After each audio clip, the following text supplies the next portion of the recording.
Graça e paz, amém, irmãos? Uma boa noite. Tem algum visitante hoje aqui? Não? Todos de casa, então, né? Tem? Tem. Sejam bem-vindas em nome de Jesus.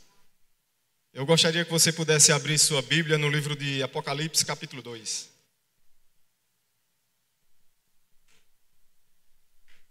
Lá no finalzinho da Bíblia, o último livro, fácil de encontrar. Nós iremos ler dos versos 1 ao 7. Apocalipse capítulo 2, do verso 1 até o verso 7.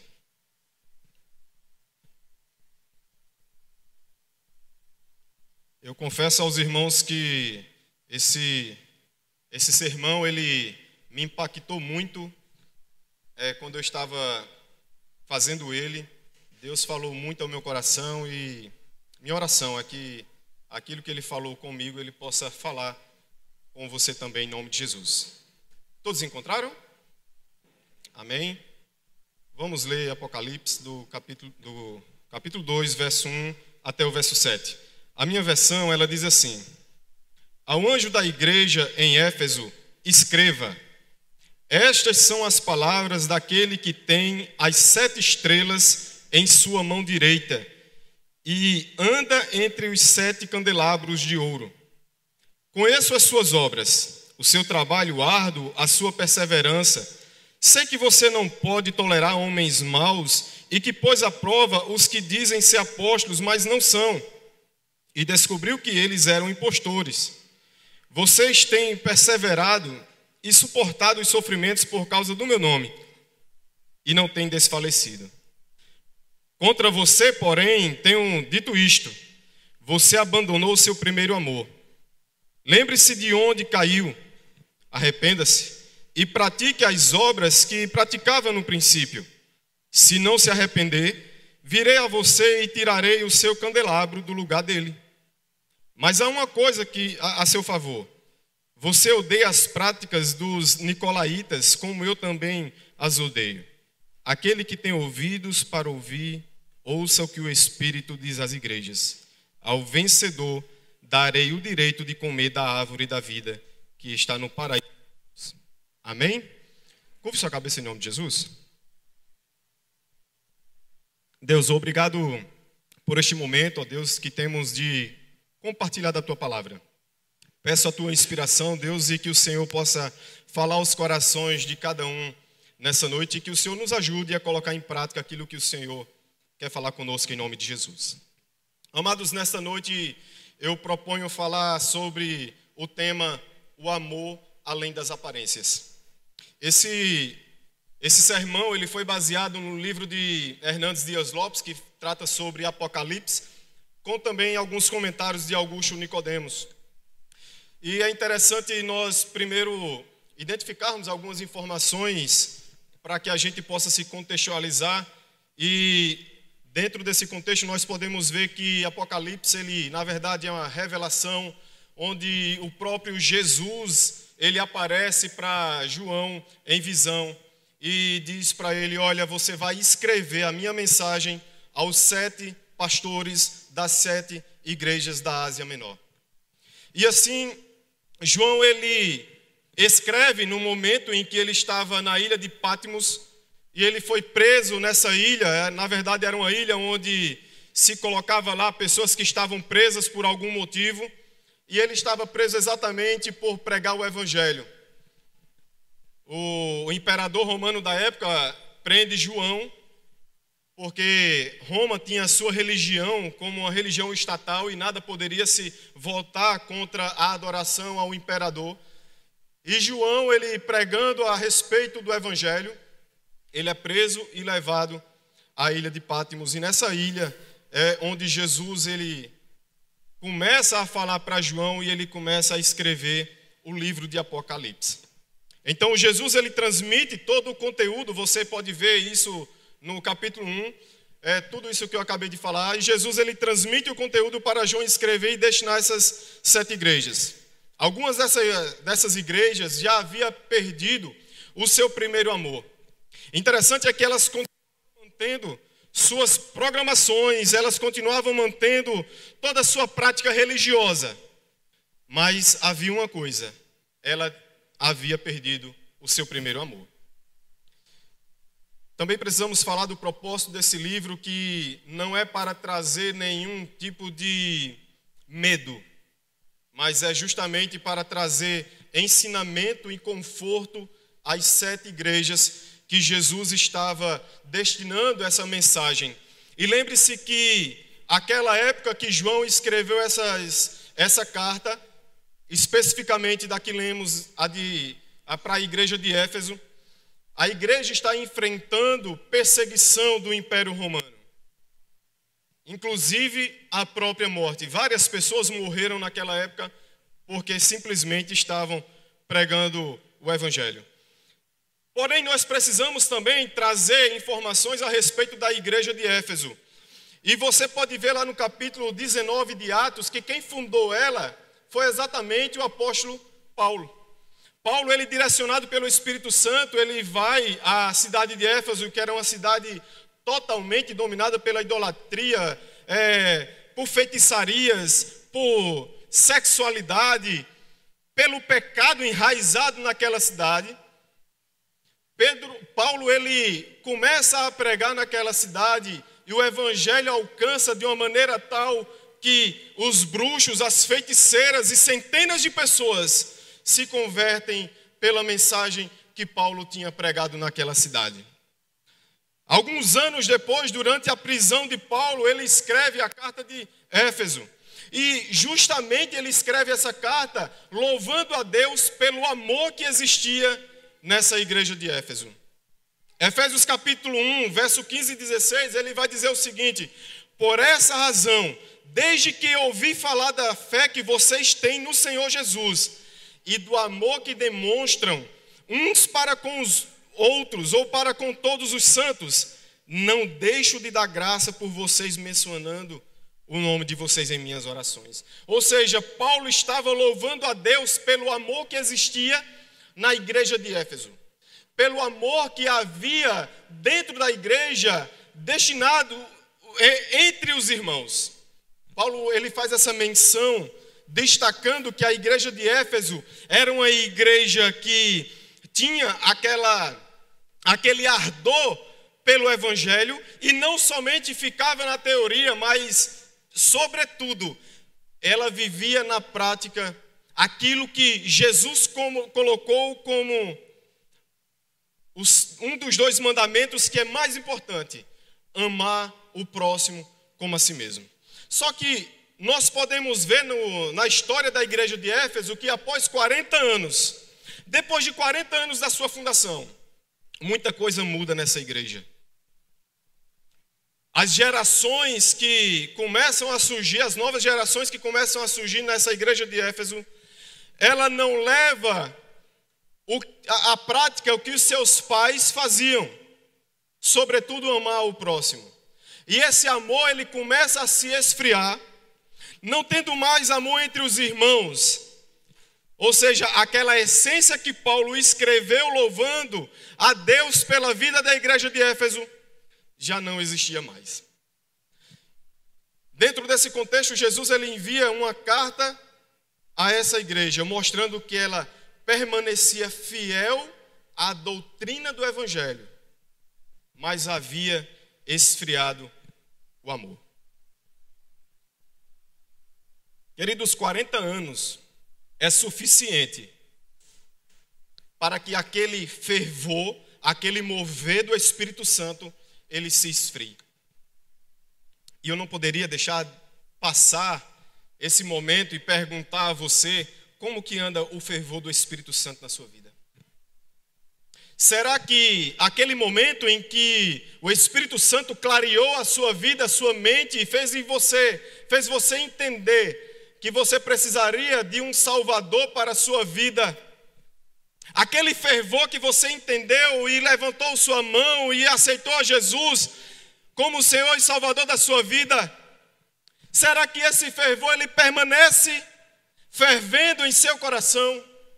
Ou será que o tempo que você tem hoje de evangelho foi o suficiente para que ele pudesse se esfriar? Jesus, ele elogiou essa igreja. Paulo elogiou essa igreja. Só que agora Jesus, ele, no conteúdo do texto que nós lemos, de Apocalipse 2, Jesus chega ao ponto de dizer: olha, vocês fazem tanta coisa maravilhosa, mas abandonaram o amor.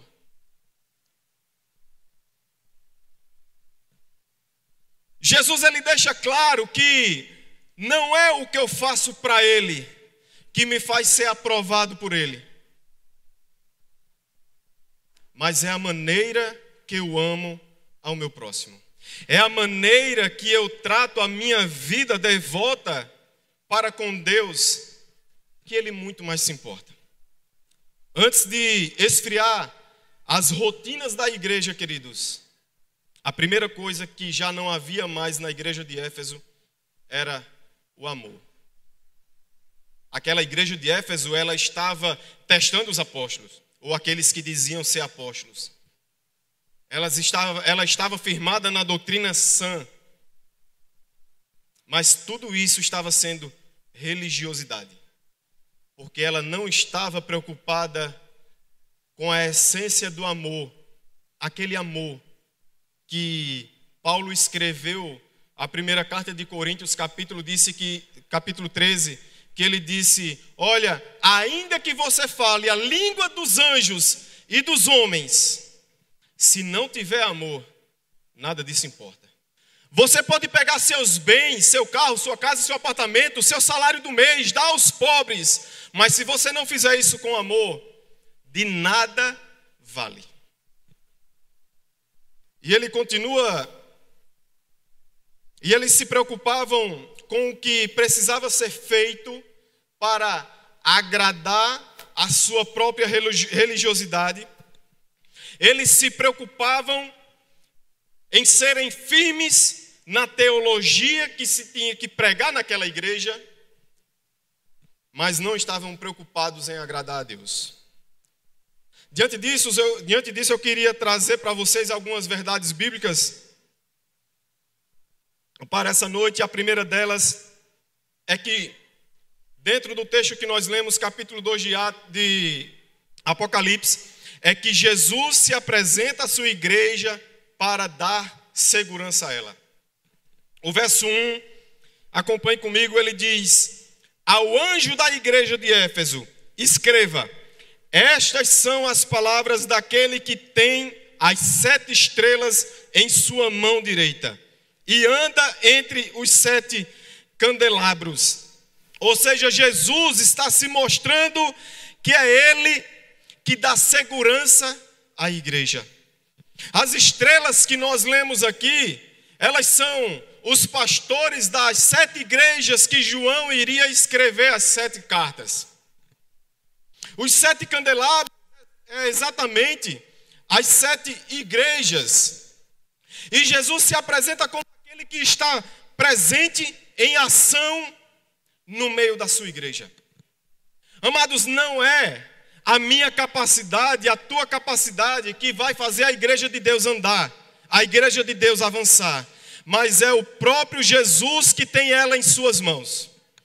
É o próprio Jesus que cuida da sua igreja. É o próprio Jesus que se apresenta como aquele que dá segurança à sua igreja para que ela avance, porque ela está exatamente fazendo aquilo que ele determinou que seja feito. E por vezes, queridos, nós perdemos o impacto dessa verdade. A verdade da presença real de Cristo entre nós.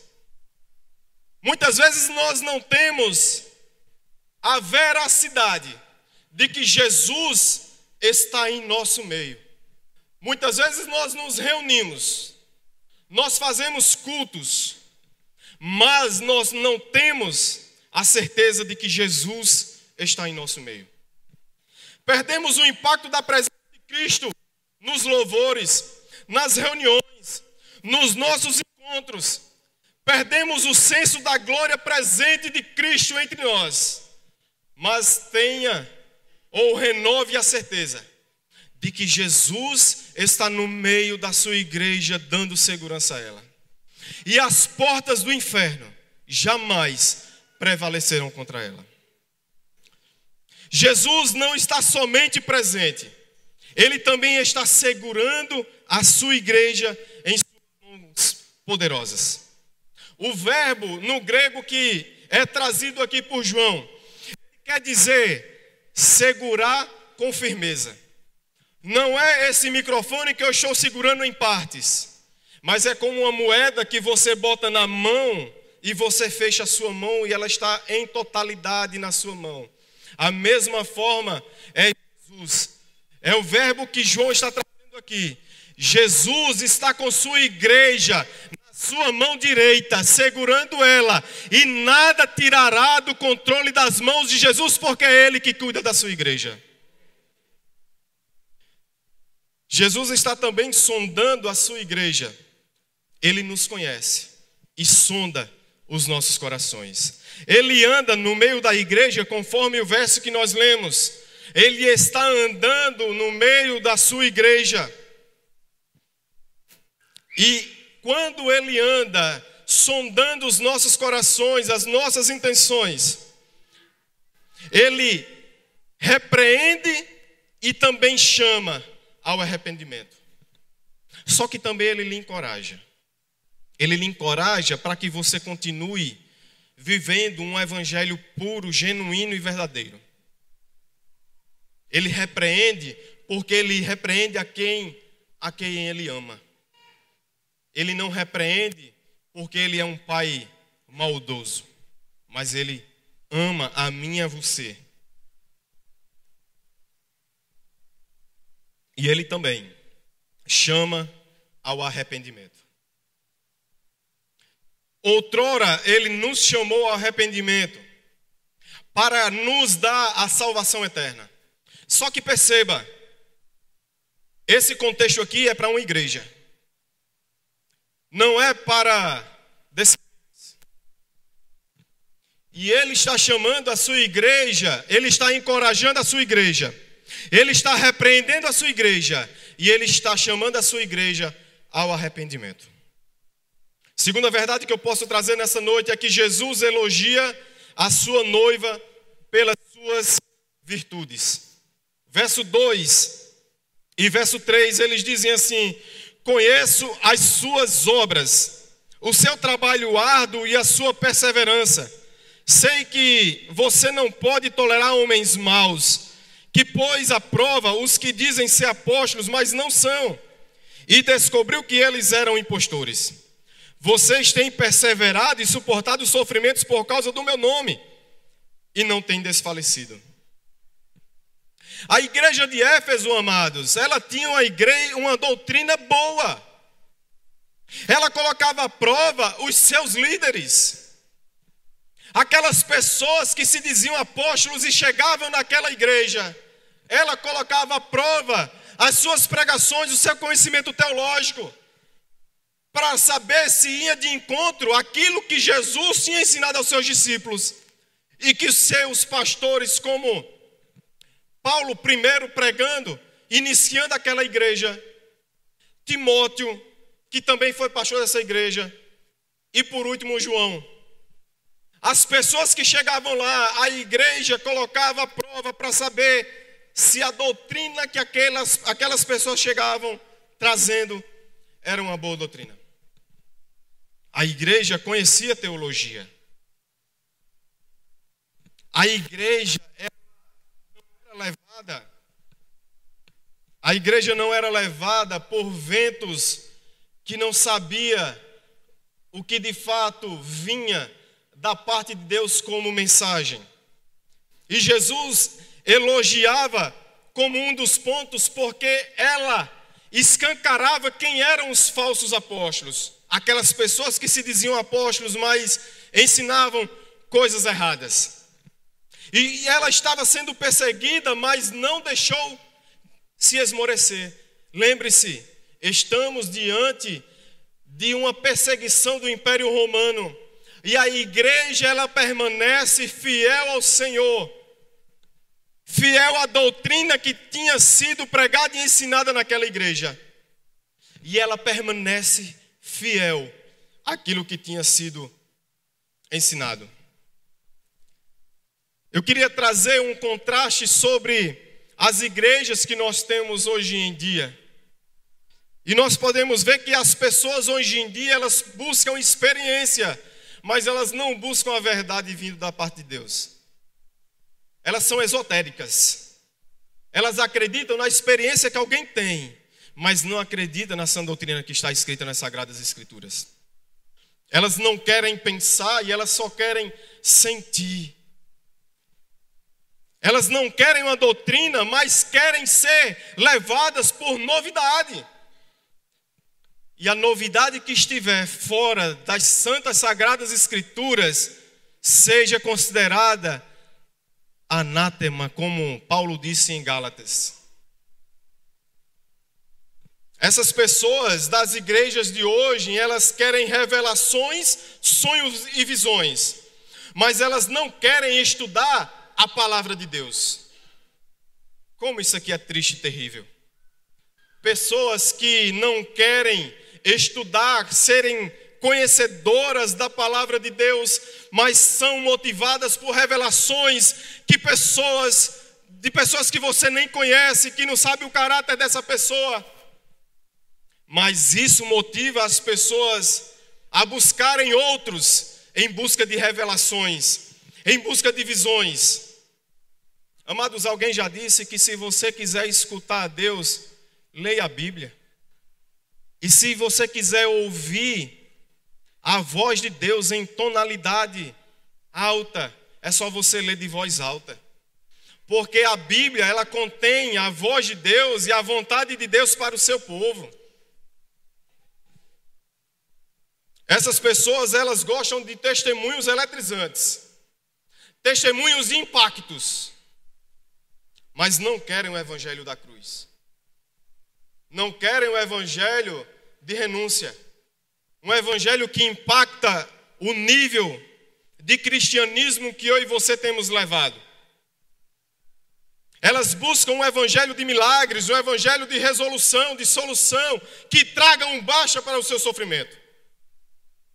Essas pessoas não querem Deus, mas elas querem as bênçãos de Deus. E o que me traz espanto é que essa igreja, ela está perdendo a capacidade de refletir. Refletir naquilo que Deus deixou para nós na Bíblia como exemplo. E nós estamos tratando aqui a igreja de Éfeso como uma igreja que tinha uma boa doutrina.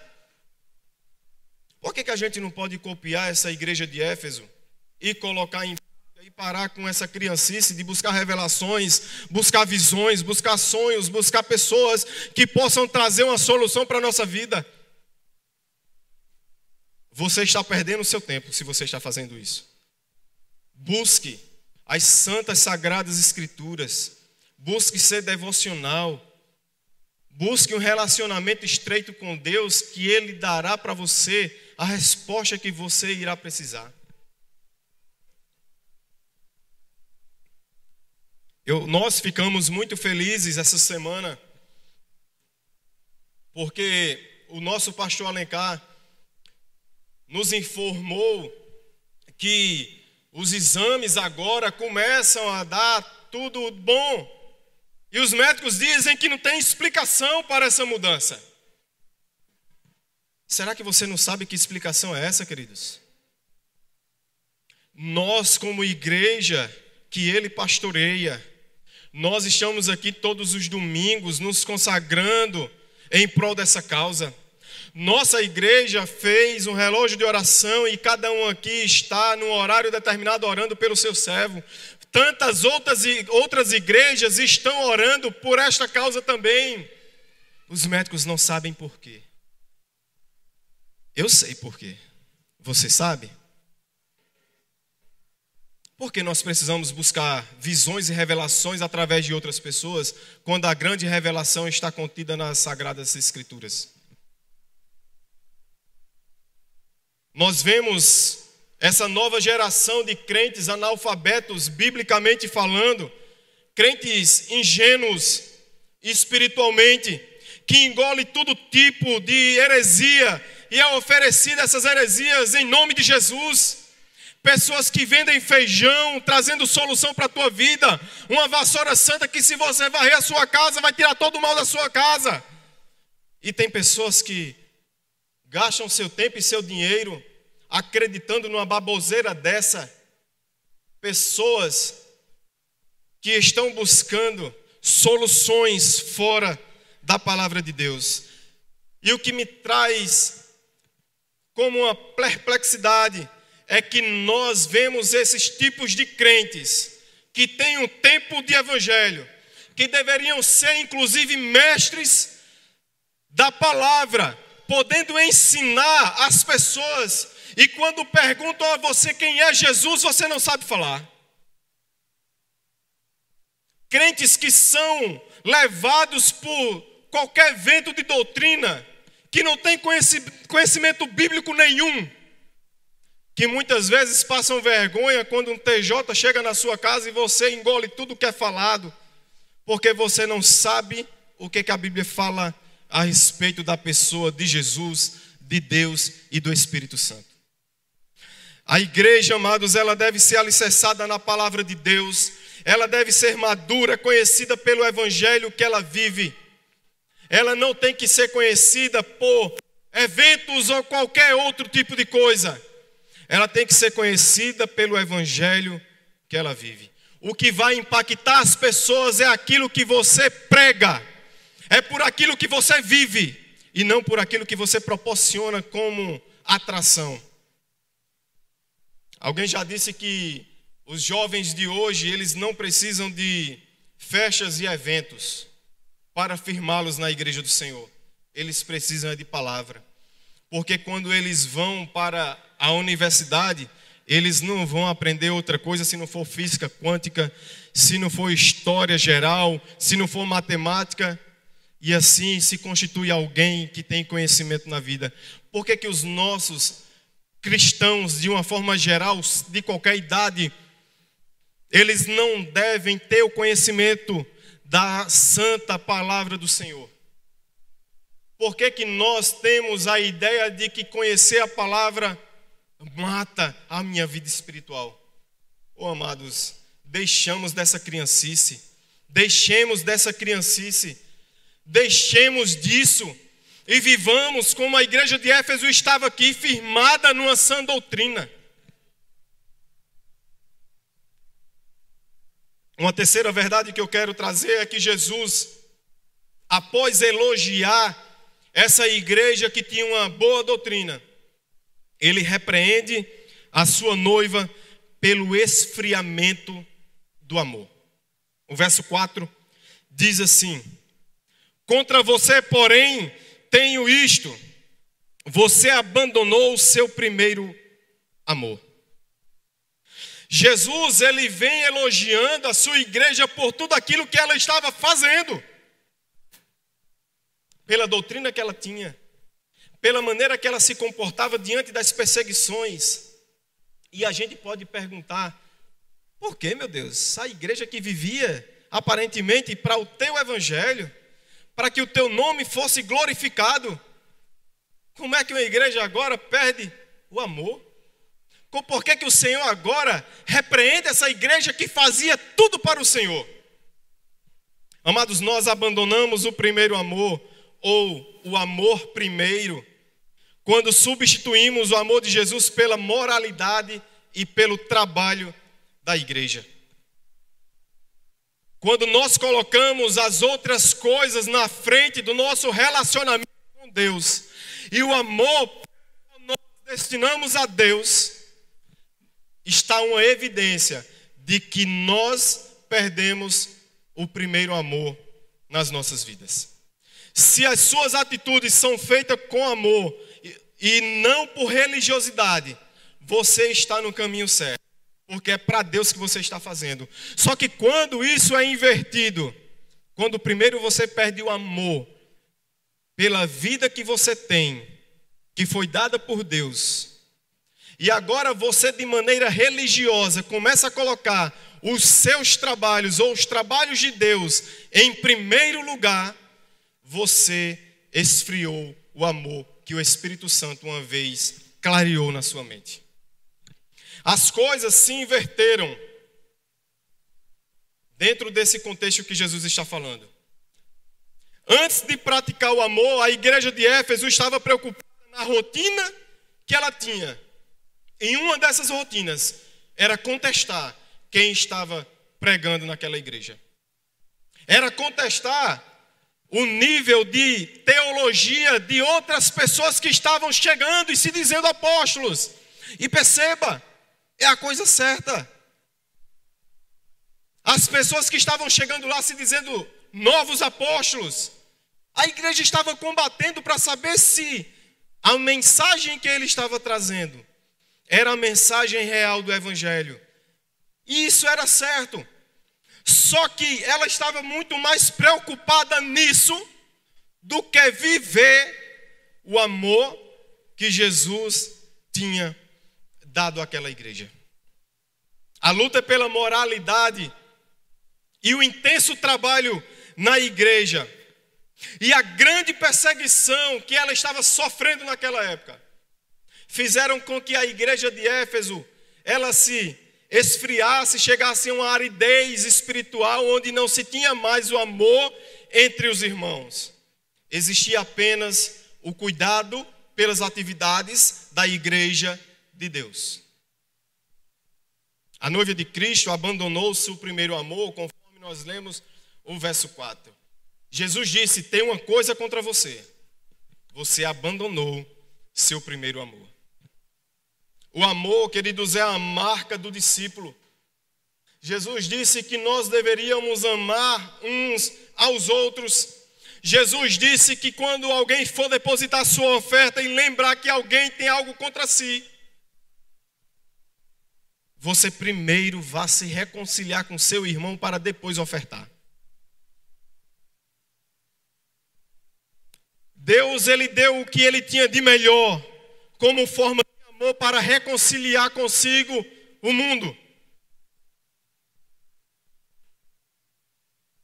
Sem amor, nosso conhecimento, nossas capacidades, sem amor, tudo que eu faço para Deus não serve de nada. Você pode ser o melhor líder da igreja Betel Valentina 2. Você pode ser o melhor no que você faz.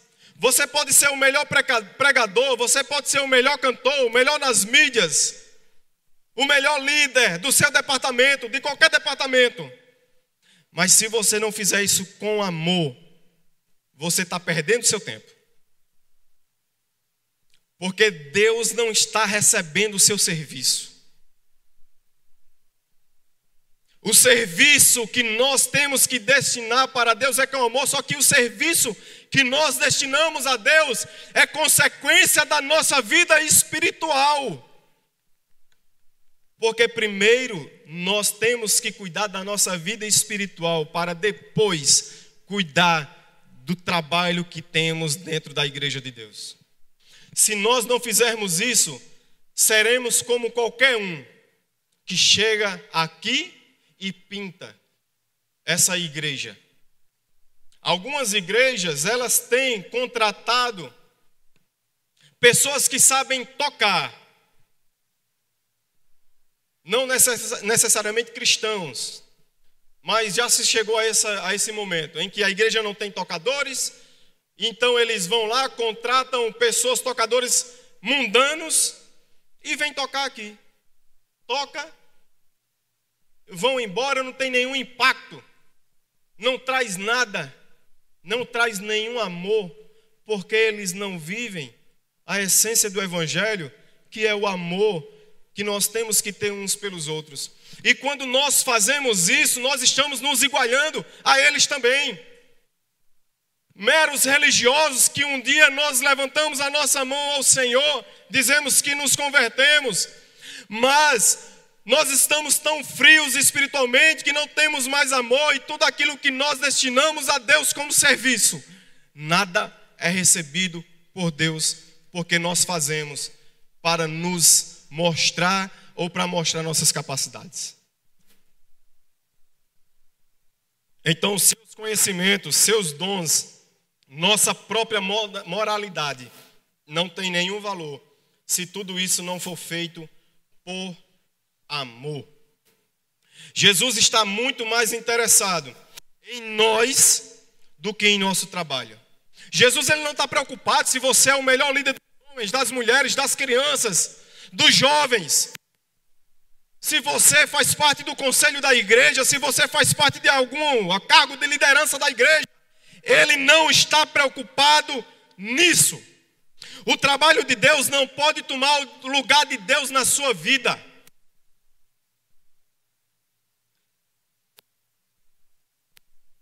Nós não podemos estar vivendo de religiosidade para justificar o falso evangelho que nós vivemos.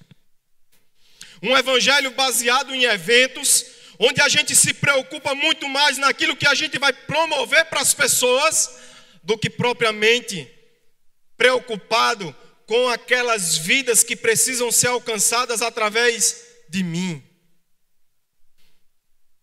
Não são os cuidados da rotina da igreja que irá nos aproximar de Deus. Nossas prioridades, elas denunciam a quem nós queremos glorificar. E lembre-se, Deus, ele sonda o meu e o seu coração. Ele sabe quando eu e você estamos praticando o nosso serviço e se nós estamos praticando para Deus, para cuidar do nosso próximo, ou se nós estamos fazendo para promover o nosso próprio ego e a nossa própria capacidade. Deus, ele está muito mais interessado em seu relacionamento com ele do que o seu trabalho para ele.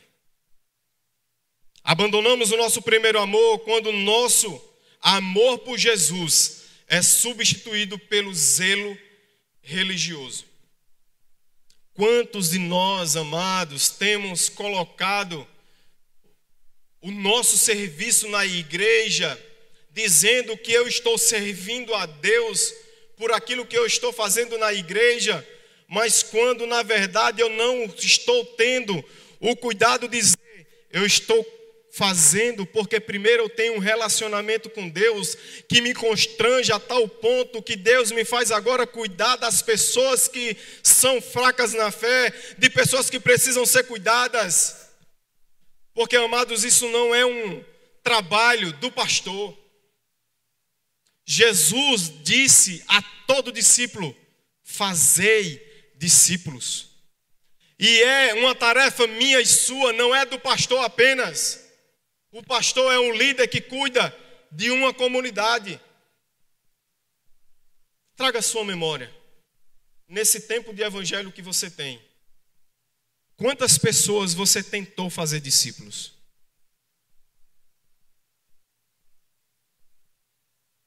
Quantas pessoas você dedicou o seu tempo para pregar o evangelho?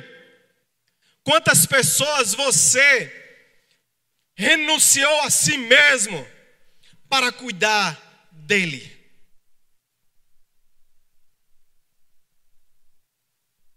Amados, nós defendemos a nossa teologia, nós defendemos a nossa fé, nós defendemos as convicções a ponto de morrer por elas, brigar por aquilo que nós achamos que é certo. Mas nós não nos deleitamos mais em Deus. Parece que a gente não tem mais saudade de Deus. Parece que nós, quando nós estamos orando, parece que a gente pede para que o tempo passe logo e acabe. Porque eu não tenho mais prazer de me colocar diante de Deus, derramar meu coração, rasgar o meu coração e dizer para Deus que Ele é misericordioso sobre as nossas vidas, que Ele é Senhor, que nós dependemos dEle. Amados, por quê? Porque nós estamos vivendo uma vida de religiosidade, onde nós estamos mais preocupados com os afazeres, como Marta foi, do que propriamente buscar a Deus. Jesus ensinando a Maria ao grupo que estava na sua igreja, e Marta preocupada com os afazeres da casa. E ela ainda briga a Jesus: porque o Senhor não manda Maria vir aqui me ajudar? Amados, quando é que a gente vai buscar a boa porção do Senhor e entender que Ele está muito mais preocupado em nossas vidas, em nosso relacionamento com Ele, do que propriamente aquilo que a gente faz para Ele?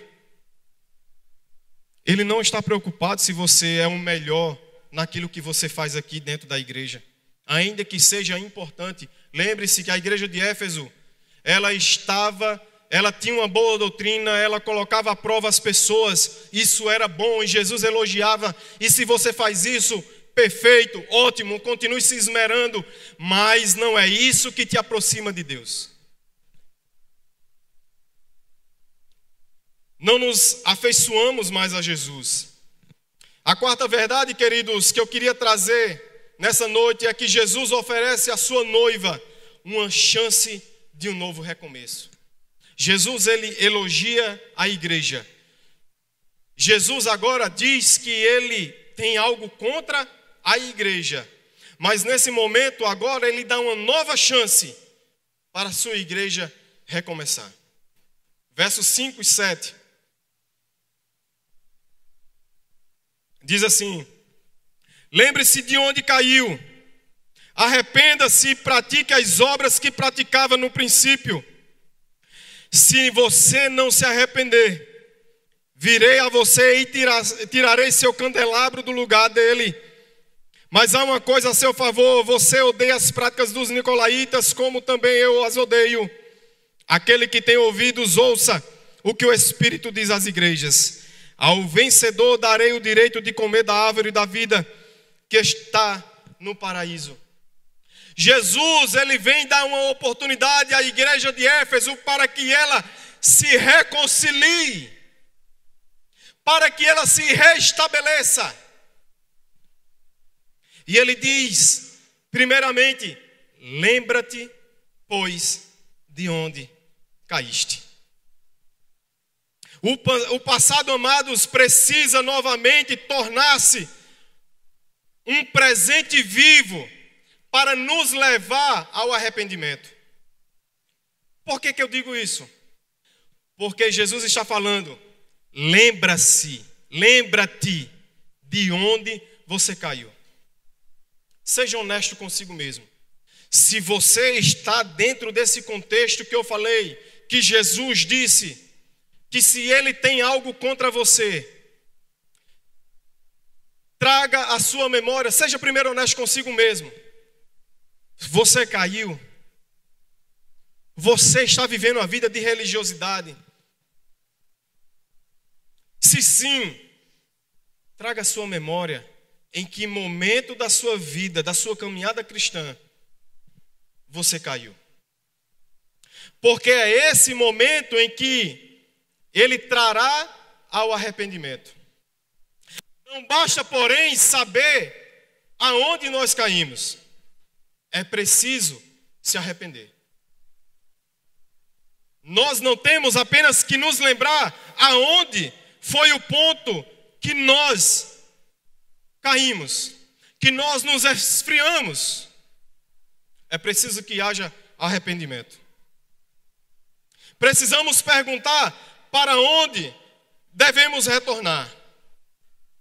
E é esse ponto exato que nós nos desviamos da prática do amor. Lembre-se e preste atenção que o filho pródigo, ele só se restabelece com o seu pai no momento em que ele lembra da casa do seu pai. Quando ele lembra da casa do seu pai e ele traz à memória tudo o que ele tinha, é onde há o arrependimento e ele volta à casa do seu pai. Primeiro, seja honesto consigo mesmo. Você está frio espiritualmente, você perdeu o seu primeiro amor. E quando se fala de primeiro amor, amados, perceba que claramente o texto diz que não é para aquelas pessoas que estão desviadas, se afastaram do evangelho, mas é para aquelas pessoas que não vivem um amor dentro da casa do Senhor, que estão fazendo exercícios dentro da igreja, tarefas dentro da igreja, estão liderando dentro da igreja, mas não estão fazendo por amor. Você está dentro desse contexto? Seja honesto consigo mesmo. Lembre-se, assim como o filho pródigo fez, lembre o momento certo que você se esfriou. Porém, tenha certeza de que o arrependimento não é uma emoção, que nesta noite talvez você tenha dito assim: Deus falou comigo nesta noite, e amanhã você volta a fazer tudo o que você fazia antes. Porque arrependimento não é emoção. Arrependimento, queridos, ela é uma decisão. É uma decisão de romper. É uma decisão de tomar atitude, de mudar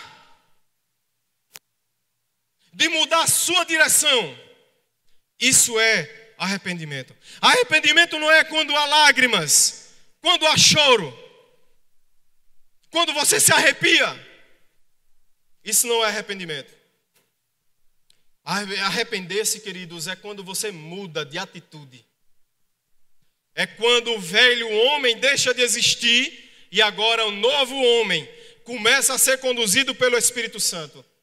E se você está dentro desse contexto, lembra de onde você se esfriou. Seja honesto. E a partir desse momento, para que você saiba o que te fez se esfriar, tome uma decisão, se arrependa e mude de atitude. Porque a partir daí, Jesus poderá escrever uma nova carta para você e para mim. Uma carta onde agora poderá apenas nos elogiar. E não fazendo parte desse conteúdo, uma repreensão. É preciso deixar o pecado, romper com tudo aquilo que entristece Jesus. E você sabe o que você tem feito que entristece ao Espírito Santo. Por que você não tem rompido com isso?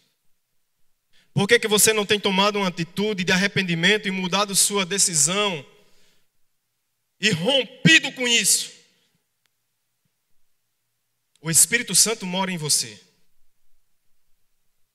E é na dependência dele que nós temos a capacidade de romper com aquilo que entristece a Jesus. Deixe tudo aquilo, queridos, que tem esfriado o teu coração. Deixa de lado. Mais vale entrar no céu sem um olho do que com os dois ir para o inferno. Foi assim que Jesus falou. Voltar à prática das primeiras obras é o que Jesus fala no verso 5. Lembre-se de onde caiu, arrependa-se e pratique as obras que praticava no princípio. Jesus está te convidando, dando uma nova chance para que você pratique as boas obras que antes você praticava. E lembre-se, não é as obras que você continua fazendo.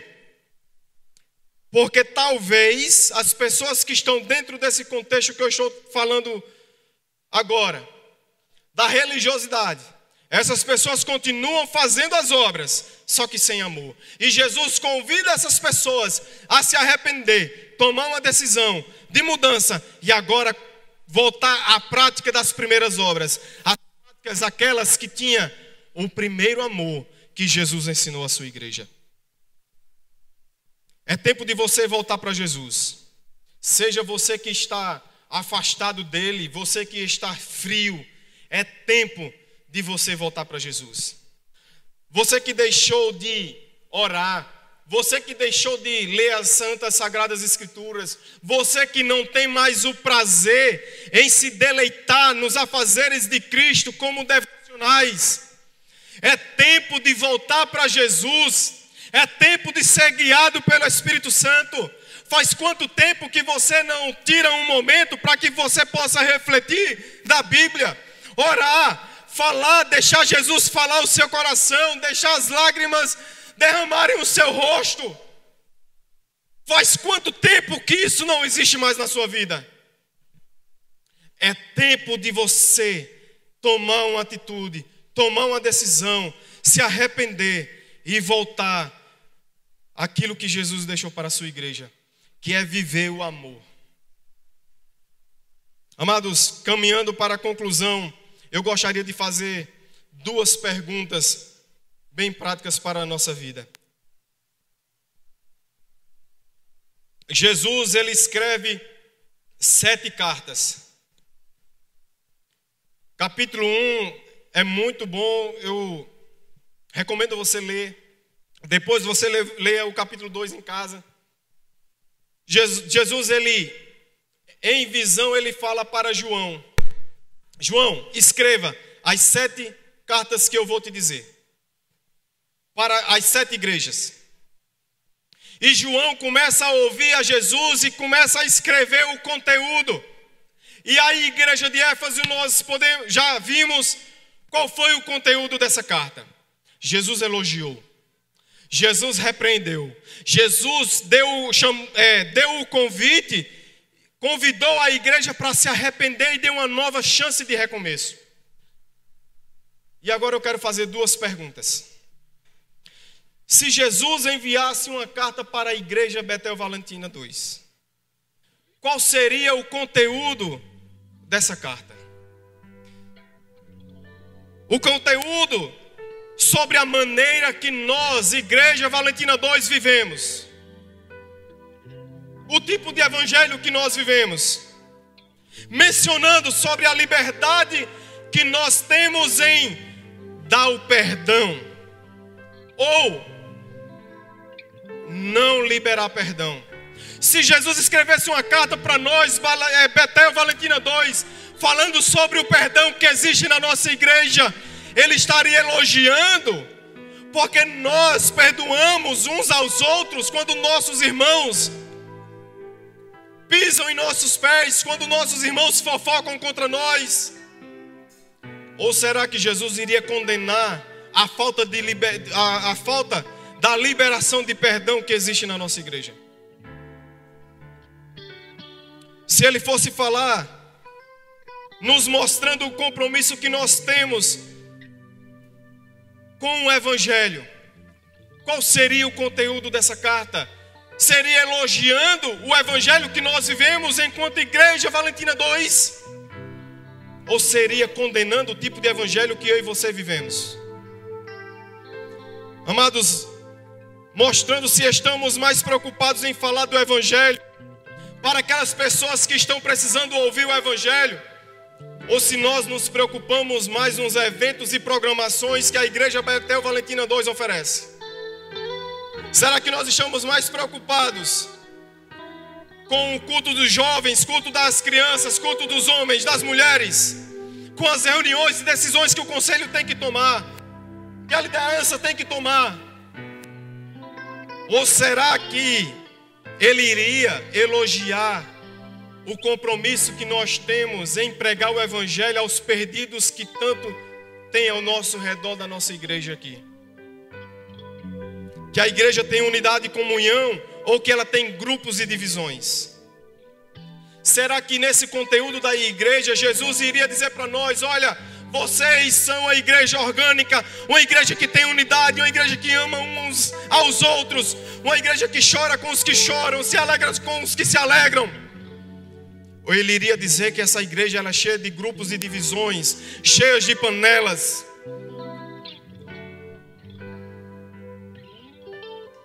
Qual seria o conteúdo dessa carta se ele escrevesse uma carta para a igreja Betel Valentina 2?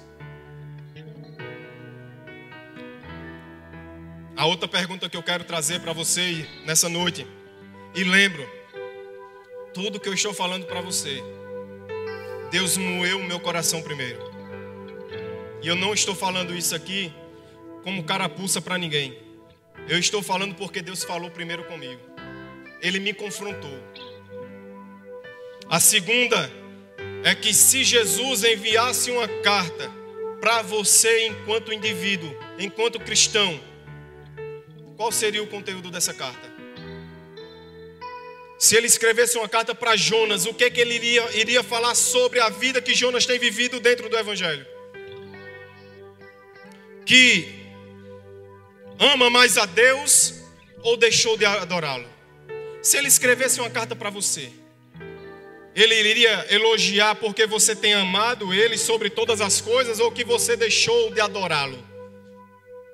Que você ama as santas, sagradas escrituras ou que não tem mais prazer nela? Será que essa semana, olha para trás, você leu em algum dia a Bíblia essa semana? Será que em algum momento você se deleitou orando na presença do Senhor e não aquela oração de 2 minutos que nós fazemos para comer ou agora nesse relógio de oração com o pastor Alencar?